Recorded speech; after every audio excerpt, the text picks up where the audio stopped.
Hey man, come on man. You know it's a new week, that same hustle, but that new type of money coming in. You know it's DJ Larry Luv, Live Hip Hop Deli. And you know, we like to jump straight into it. And I got a special guest. Introduce yourself to the world. Let me know who we talking to. What's up everybody? It's Asyah Tyra, aka PBMG Princess. What it do? I like it. And what makes these interviews special, because I don't look at nothing about the artist until you get here. I don't let that look at your Instagram page. I don't do no homework. I go whatever the artist, whatever press package that I get sent. If I don't get sent none, we jump into it in the interview. Okay. I'm a real, DJ. It's just a DJ. It's the life. It's the life. I appreciate it. Welcome to Atlanta. Thank you. You know what I'm saying? Welcome to Atlanta where the players play. Yeah, of course. How often you come to Atlanta? No, I actually stay out here now. Oh, you stay here now? Yeah, I'm from Florida. I'm from Miami-Dade County. You know, okay. Shout out to us. You feel me? Sak Pase. You know, I'm a Zoe actually, so you know it's all in my blood. What not Boule mean? Not Boule. So when somebody say Sak Pase, you be like not Boule. So it's like, to me, I always thought, like, being young, I ain't never really, like, get into it. I'd be like, is it like a calling and a response thing? I don't know, Groovy Lou in the building, man. What we doing? What it mean exactly? Not Boule. What does not Boule mean? It's a call and response, right? Sak Pase? Not Boule, you feel me? We good, we hot. Shout out to the Zoes in the world, man. Shout out to the Zoes, man. Of course. What, Gorilla? Is Gorilla Zoe Haitian? He's not? He's not? Oh, okay. Shout out to Gorilla Zoe, man. You know, real Atlanta nigga, man. Okay, but man. Anyway, man, you being out here, man, so I guess, first of all, I like to ask, I feel like you've really been doing this shit for real from the vibe, you know what I'm saying? Yeah. You gotta talk about it. So, it's either, I like to ask the artist, how long you been doing it and how long you been serious at this shit. So, okay. So far as your artist, your singer, rapper, artist, what do you classify yourself as? I class myself as an artist. I make music, not I don't limit myself at all. I don't put that on the table. We gonna cut that out. Okay, but, I like that. I started doing music at the age of 3. Okay. I recorded my first track on my uncle them track in Florida, Black Male Entertainment, when they was doing that whole Zoba, all that. Okay. I was 3 years old on the track with my uncles, and then being in the studio with my mom while I was in her tummy, but taking it seriously, like working on my voice and my craft, 13 to 14. That's hard. That's 13, hard. 14. When do you know you had the juice though? Like, you know what? I can really probably make some money off this shit though. Like, what was the like? You could have been at a party or some shit. You could have been in a cafeteria. Somebody could have rap beating on the desk. Like, well, like you knew you had the juice for it. Like, I knew I had the juice for it sophomore year. You feel what I'm saying? What happened? Like, okay, so my mom, we had moved to a low key city. We had got out of Florida. It got kind of hot out there, you know. Okay. So we went up to Port St. Lucie, up north a little bit. Okay, I heard of Port St. Lucie. You feel me? Little low key town. They be trying to do something. Okay. You know, Fort Pierce out there, Wyandotte Mellies. They all from there. So okay. So being in Port St. Lucie, I kind of got time to really work in my craft. My mom was just putting me in the studio, just throwing bread to studio. So I kind of got to work on my craft without being around anybody influenced, you know? So I really started to get the juice at that age. Then once I graduated, I was like, college or my career, my lifestyle, my everyday wake up, my happiness. And that's what I chose, and that's how I'm here today. So that's real. That's real. That's when I got the juice, though, for real. And it's kind of like how long you been in Atlanta? Since what year? It's going on 3 years. 3 years. I believe okay, so. So you ain't really been from the old Atlanta with the real street team mobs and taking over the clubs. Well, I was here. Let me backtrack. I was here in 2005. Okay. I moved up here with my mom. She was going to AIU. She was a fashion designer doing her thing. Shout out to Mom Duke. Yes, sir. So I came in here like 3rd grade year. Okay. To like 5th, 6th grade. Yeah. Atlanta changed. I've been DJing for 15 years. I'm a young nigga, but I still been DJing for 15 years. So I remember when you had to go out and like take over clubs with like when everybody got on the same T-shirts and shit. But now that it's a digital perspective and we in a pandemic, what you think is the more effective way, like an artist? Of course, you're doing it right now. You know what I'm saying? Not the answer, probably your answer to your question, but what you think is the more effective way to move in a pandemic time that you can't go out and pass out flyers and you can't? I'm gonna be honest with you. I'm about to give a quick gem right now. To be honest, the most effective way during this pandemic is visual. Facts. It's visual. Everybody wants to see what you're doing. Facts. What is it?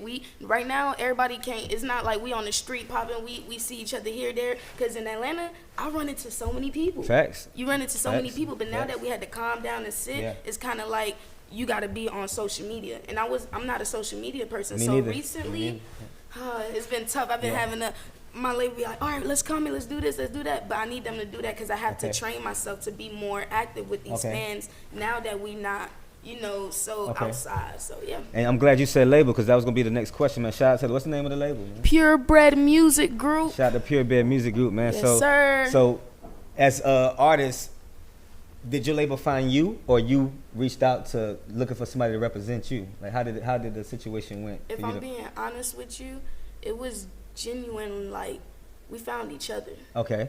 Good. This is Atlanta. Cool. So. Don't give all the sauce. Cool. Okay. Don't give all the sauce. I just want to know. So when y'all found each other, where was you at? Because I asked the reason I'm asking this question because sometimes I be wanting to know when the artists think they need management or they need representation. Like when you make your first song, when you make your first $1,000 paid show, when you got your first when did you know you need somebody to represent you?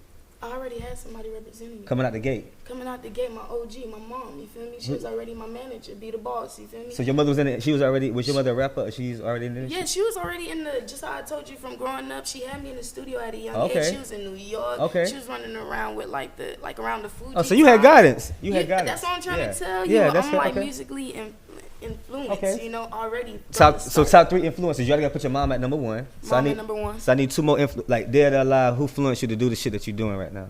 I'm gonna give it to Aaliyah and I'm gonna give it to the Dream. Just his pen game, his writing skills. Like the Dream, for real, he it for me. The Dream, he from Atlanta, right? Yeah. And when he had the song, when Dream was just back to back from Rose to his. We interviewed the Dream. Was that last year? That was last year. We did the Dream interview.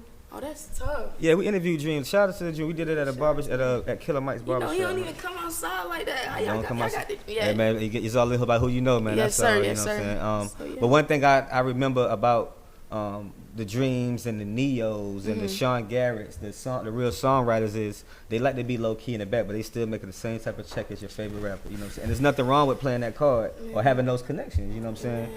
I think you got a cheat sheet because you already told me you came in the game with it as a rep. Some artists got to find that. Yeah. When they put out a popping song, they create a little momentum. And they also have to want it too. Yeah, I also grew up off of structure. Okay. So a lot of artists don't have like a daily routine. Even being with my label, they still give me a routine. Wake up, gym, vocal lessons this time. After that, studio, warm up, throat coat, tea, certain things, and then probably photo shoot or writing, meeting certain artists late night. I do that because I want to practice. I want to enjoy this. It's artists. We got to be artists. It's a full time. I know people be doing your career is not clocking in, but with this music stuff, in order to enjoy it, you gotta clock in. You can't just be out here in the streets then be an artist because it won't collide. You can put any concept. If you go to a regular job, you put in 40 hours to get a paycheck. Yeah. If I talk to a female on the phone, I gotta send 40 text messages and 40 voice calls to get the excuse me, no offense, excuse my language, but the pussy check. Yeah. It's the same thing. You put in 40 hours at work to get the paycheck. So if I'm going to music, you gotta put in that studio time. You gotta put in that work. Everything ain't just I think talent is the third thing on the list. If you ask me, yeah, that's the way the industry take it. Yeah, I think the first thing is business, and then you got to have an image. Yeah. You got to have an image. A lot of times, right now, with a lot of artists is coming in the game, is on my last interview, I told him, it's popularity. He asked me, was it talent or popularity for me, and it's always talent. Talent is longevity. Yeah, but people's attention span is so fucking short that you got to either do something arrogant, you got to do some negative shit, or you got to do something to go viral to really catch people's attention. But good music, I feel like long as you already surrounded by good people. So I think what you're doing right now, the interviews, we still in the pandemic. I think the pandemic is changing the music. It is. Like you said, when we started, you just said digital. You just said for you the pandemic, you have to have a digital perspective now in your game. A lot of these niggas don't even think about having a budget to go do interviews. They just think going to the club and. Begging it, not even having a budget to not even buying the DJ a drink. Can you play my song? Shit, we the hottest. We got this radio station. Niggas don't give a fuck. Especially the DJ in the club. What is that? I'm supposed to stop my whole set to play your you know what I'm saying? So when you see the momentum build and all that, I think it works. But you got a cheat sheet. You know what I'm saying? You say your mother was your manager coming in the game. But shout out to the label, man. Shout out to the label. So shout out to your engineer though. Yeah, man. Shout out to X. Shout out to everybody on the team. Shout out to my stylist, Soa Glam. Shout out to my managers, Be the Boss, and Jackpot Royalty, everything down to the whole team. Right. This really a team. Just like I told you, I just hopped off a flight, got my makeup done, then came to see you. Damn, that's this is real, and this is during the pandemic. During the pandemic. The pandemic for a lot of people hurt them, right? But they didn't have a good game plan. You gotta have a plan. You gotta have a rap sheet. And the pandemic for me, releasing my first single actually helped me because everybody was sitting home and I had a video tucked in. Right. So when I dropped the video starting pandemic, everybody was home, so everybody's watching it. And I'm glad you said single. What's the name of the song that got you on the road, got you traveling? What we promoting right now? Is it a song? Is it an EP? The one we promoting right now is my second single, which just dropped yesterday. I dropped it while I was in another interview, and it's called Slide Through. Slide Through. Yes, sir. It's the hardest thing right now. Make sure y'all got that subscribe. Make sure you got that and search Slide Through. And who's the producer? Who's the producer? The producer on Slide Through. You got to shout out the producer these days. Nowadays, you got to show love. Well, who the producer on that one? On Slide Through. We'll talk about it. We'll put it in. We'll put in the caption. We'll put in the caption. No, it's on YouTube. It's on Spotify. It's everywhere. To be honest. Yeah, shout out to the people that's tuning in live, man, through the livehiphopdaily.tv. Shout out to tuning in live. Everybody who checking in right now. Yeah, man. So I guess growing up in MIA or 305, you could have was you juking? Like, was you in the club? Like, you know what I'm saying? Was that your influence too? Because listen, you know what I mean? now like, I was born in '96, so I grew up in an era where we really wasn't on phones and stuff like that. Like, okay. If you going to a party or something, the parties used to always be on my block. Like my neighbors was just lit. I had these two girls, Gabby and Princess, always throwing the parties, some Trinidadians. Right. Okay. So you know. Like, I was in there juking. I was like, I was really, man, listen, you don't want me to get to Would you make a song with an old Miami OG, like a remix? Like, would you be interested in doing something like that? Because sometimes I'm going to tell you what the OGs said. They said they can't, it's a disconnect because the younger generation don't think they don't have any OGs. You can't tell them nothing. That's and they don't want to reach, it's too much. So would you, like, you may have somebody watching that one day thought about working with you. Hell yeah, like I'll definitely do it. Like I used to be at my mom's shop and like Piccolo used to be across the street. It was across the street from what strip club was that? Sticking and Rolling? Coco's. It was right across from Coco's. So everybody used to be pulling up. I used to see all them cats, even Ball Greasy, all of them. So like, man, I'm down to do whatever with whoever. That's dope, man. I love Miami. I used to fly down to Miami. I DJ at this club called Sobe Live. This was like 2012, 13. And but Miami got a different type of crowd. Like, it's very, and I think it was a strip club. I think it was Tootsie's or some shit like that. Oh yeah. Somebody had booked the section. They did like a private little, but the Miami vibe, Miami support, but it's a whole different. It's 17-year-olds riding around with Mercedes Benz. You know what I'm saying? This little nigga's 21 with 100,000. So it's kind of like if you ain't looking apart. But if you ain't looking apart, it's like you gotta not fake it. I don't like saying fake it till you make it. It gotta be about a perception. You do. It's about perception. Every perception wins. But when you're a real talent, when you got real, like you said, a plan sheet. When you don't, man, you'd be surprised how many artists. I could have not to cut you off, but I could have always took that route.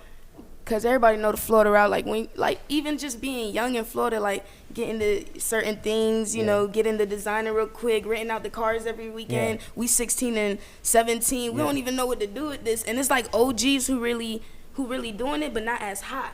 We made it so hot to the point where like my era growing up, and I went to school with Trayvon Martin, so it's kind of different, you know. I was there for that whole move, and I was on the sidewalk when that happened, like protesting. Shout out my boy Dre Zo down there in Miami doing his thing, man. Shout out to Fade, man. I fuck with Money Ave down there. I got some real niggas in Miami. Yeah, it's a shout out to Louis V, man. Louis V ain't did a song in 5 years, man. They did a song called Haters Broke, like 4-5 years. It was a hot song in Miami, man. But it's still hot. You know, they still play Miami. You go down there, I'm man, I love going to Miami because we still play our stuff. No matter how old it gets, everything I hear, I'm still I'm like, damn, I ain't hear this in a minute. That's dope. Yeah, now Florida got a big presence in Atlanta, though. Yeah, it definitely does. I feel like a lot of artists, we want to come up here to Atlanta to break out. We kind of felt like Florida be holding us sometimes. They be holding us, and like I had to get out of there. It's kind of like you got to kind of break free because I grew up with you. Yeah. You ain't gonna see, and then we got a lot of Zoes there. We got a lot of Yanks there. We got, if I'm really talking like Florida That's crazy lingo, you say Yank, because I'm really that. They should call me a Yankee every time I went. I used to be mad as fuck. Like, stop calling me a fucking Yankee, man. Yo, they gonna do it to you. Florida disrespectful like that. They don't care where you from, kid. They used to always call me a Yankee, man. They used to always call me a Yankee, man. So like just coming from out there, like Florida it was always harder for us artists. So that's why when the XXXTentacion broke out, the Kodak broke out, it was so many. Shout out to Kodak. His album came out this week too, right? Oh, shout out to Kodak. I think Kodak had an album come out this week, right? I gotta listen to that. Shout out to Kodak, definitely do. And he doing that while he locked. Man, that man a beast. Like, stop. Free Kodak. Yeah, free Kodak, man. For real. But yeah, so I feel like coming to Atlanta for Florida artists is always a good decision because we don't have that same energy and presence of the ones around us to do it. It's kind of like just how you said. It's kind of like we got to flex. Who got the bigger giffies? Who got the bigger this, that? I mean, so it's I don't think y'all have to flex. It's like it's which is where y'all came from. The Miami Hurricanes. I mean, the colors is green and bright orange and fucking green. Like, I remember when Uncle it's just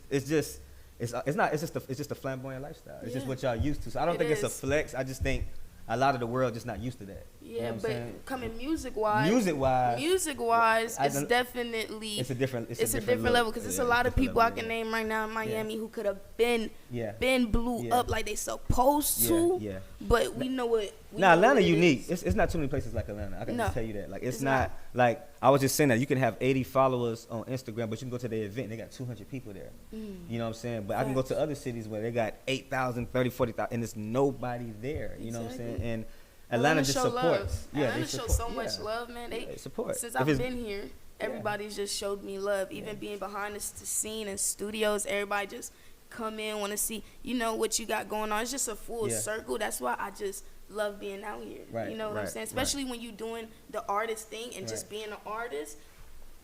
You're running through everybody. Right. So before you leave, I gotta get some bars. I gotta get at least 30 seconds of acapella. I wish I could just throw a beat on right now, but we got some litigation. I wish we got some scenarios.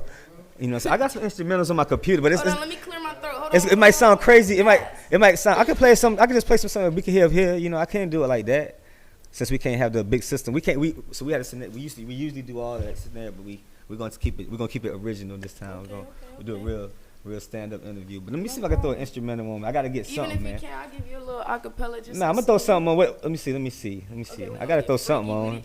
Let me see. We gotta hear something. You hear? Something freestyle, something like. Let me see. Give them a little bit of swag. Let me see.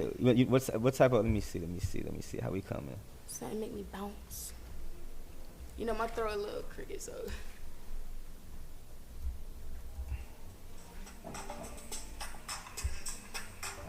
Freestyle, 30 seconds. All I need is 30 seconds, no more than 30 seconds. I gotta hear it. Okay. Yeah. Okay, Asyah Tyra, up in the beat, kill it like I do it in the sheets. Yeah, I'm just here to participate, cause killing it the game. I'm on hip hop daily. I'm doing it, baby. 305, baby, really don't play me. I'm a singer, but I'ma drop these bars. Leave out the door and get in the car. I'm Swoop the Fly. I'm Jimmy Choose. Hot tryna walk when I Jimmy Ooze. Got 30 seconds and I'm really blue. Going off the top, Asyah Tyra, it's blues. Let's go. That's good. I like that. Okay. We ain't gonna get in copyright trouble. So let me go and close the computer. That's all we did was 30 seconds. All right. Now she knows she in the building, man. Give your Instagram, give your social media, how they can find you again, man. Y'all can find me on IG at ASYAHTYRA, and it's Asyah Tyra. New single just dropped, Slide Through. Let's get it. Video on the way.